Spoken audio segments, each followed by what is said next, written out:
Alright, so here's the issue with the Baofeng UV-5G Plus radios when you plug the battery in to a charger.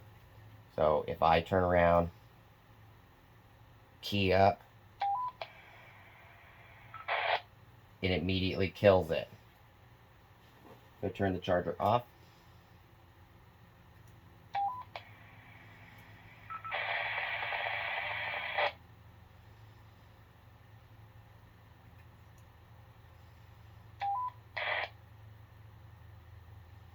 See that?